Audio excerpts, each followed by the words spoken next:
दिल्ली के कुतुब मीनार परिसर में बनी भारत की पहली मस्जिद कुव्वतुल इस्लाम पर भी दावा करते हुए मुकदमा दाखिल हो गया है। याचिकाकर्ता हैं पहले जैन तीर्थंकर आदिनाथ ऋषभदेव और उनके साथ सह याचिकाकर्ता हैं भगवान विष्णु। इस याचिका में यह भी कहा गया है कि कुतुब मीनार असल में कुतुब मीनार है ही नहीं, वो तो ध्रुव स्तंभ या मेरू स्तंभ है। कायदा कानून के इस वीडियो में बात इसी मसले की। दिल्ली की साकेत कोर्ट के सिविल जज के सामने दाखिल इस याचिका में सबसे बड़ा आधार बनाया गया है खुद भारत सरकार के रिकॉर्ड को।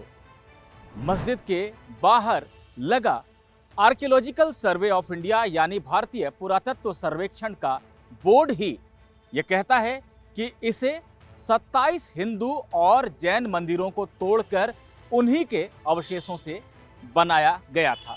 याचिका में कहा गया है कि 1192 में पृथ्वीराज चौहान को पराजित करने के बाद मोहम्मद गौरी तो लौट गया, लेकिन उसने अपने गुलाम कुतुबुद्दीन ऐबक को दिल्ली की सत्ता सौंप दी। कुतुबुद्दीन ऐबक ने जो पहला काम किया वो ये था कि मेहरौली में बने हुए 27 हिंदू और जैन मंदिरों को उसने ध्वस्त करवा दिया और उनके अवशेषों से पहली मस्जिद भारत की खड़ी की, जिसे नाम दिया कुव्वतुल इस्लाम यानी इस्लाम की ताकत।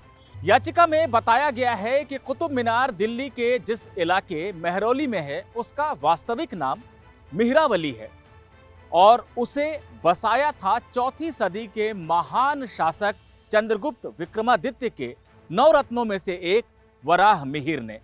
वराहमिहिर इतिहास प्रसिद्ध गणितज्ञ और खगोलविद थे। उन्होंने ग्रहों की गति का अध्ययन करने के लिए एक विशाल स्तंभ का निर्माण कराया जिसे ध्रुव स्तंभ या मेरू स्तंभ कहा गया। उसी के नजदीक 27 मंदिरों का भी निर्माण कराया गया जिनमें अलग अलग जैन तीर्थंकर और हिंदू देवी देवता स्थापित किए गए। ये 27 मंदिर दरअसल 27 नक्षत्रों के प्रतीक थे और वराहमिहिर अपनी खगोलीय गणनाओं में इनका इस्तेमाल करते थे। 1192 में दिल्ली की सत्ता पर कब्जा करने के बाद कुतुबुद्दीन ऐबक ने इन मंदिरों को गिरवा दिया और उसका मकसद धार्मिक कम था। स्थानीय लोगों को यह बताना ज्यादा था कि वो इस्लाम की ताकत को जाने और इस्लाम के मातहत आ जाएं। इसलिए मस्जिद का नाम भी रखा गया कुव्वतुल इस्लाम यानी इस्लाम की ताकत। याचिका में यह भी बताया गया है कि 27 हिंदू और जैन मंदिरों को तोड़कर कुव्वतुल इस्लाम मस्जिद बनाने की बात खुद कुतुबुद्दीन ऐबक के दरबारी लेखकों ने लिखी है। 13वीं सदी में भारत की यात्रा पर आए विदेशी यात्री इब्न बतूता ने भी ये बातें लिखी। बाद में अंग्रेज इतिहासकारों ने भी इसे दर्ज किया। ये मस्जिद भले ही भारत में बनी पहली मस्जिद थी, लेकिन इसका धार्मिक इस्तेमाल मुसलमानों ने कभी नहीं किया। इसकी वजह यह थी कि इसे साफ तौर पर मंदिरों के अवशेषों से बनाया गया था और इसमें जगह जगह इसके खंभों में, छत पर, मेहराबों में, दीवार पर हर जगह हिंदू देवी देवताओं की आकृतियां थी, उनकी मूर्तियां थी। इसकी वजह से मुसलमानों ने कभी भी वहां नमाज अता नहीं की, उसे वक्फ की संपत्ति घोषित नहीं किया। ये मूर्तियां, ये आकृतियां आज भी पूरी तरह से देखी जा सकती हैं और खुद भारत सरकार इस बात को स्वीकार करती है कि इस मस्जिद को हिंदू और जैन मंदिरों के अवशेषों से बनाया गया है।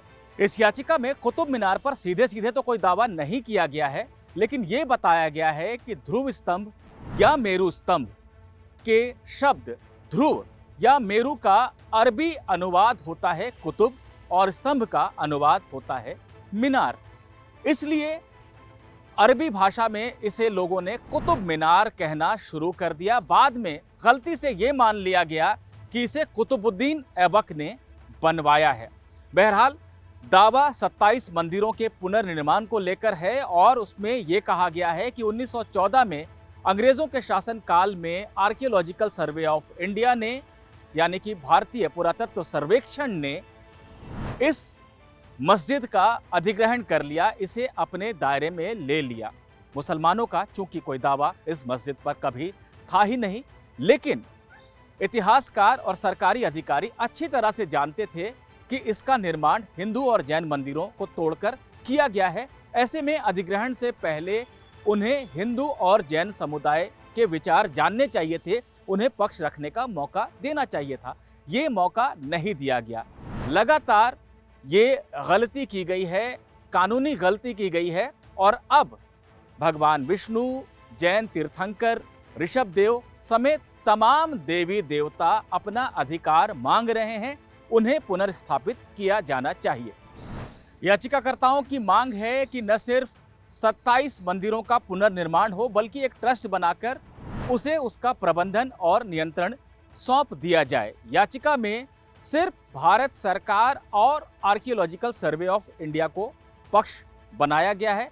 मुस्लिम पक्ष को इसमें प्रतिवादी के तौर पर शामिल नहीं किया गया है। दिल्ली की साकेत कोर्ट के सिविल जज के सामने मामले में शुरुआती बहस हुई है। इसे दोबारा सुनवाई के लिए 24 दिसंबर को लगाया गया है। तो 24 दिसंबर को यह स्पष्ट हो सकता है कि इस मामले को कोर्ट सुनवाई के लिए स्वीकार करेगा या नहीं।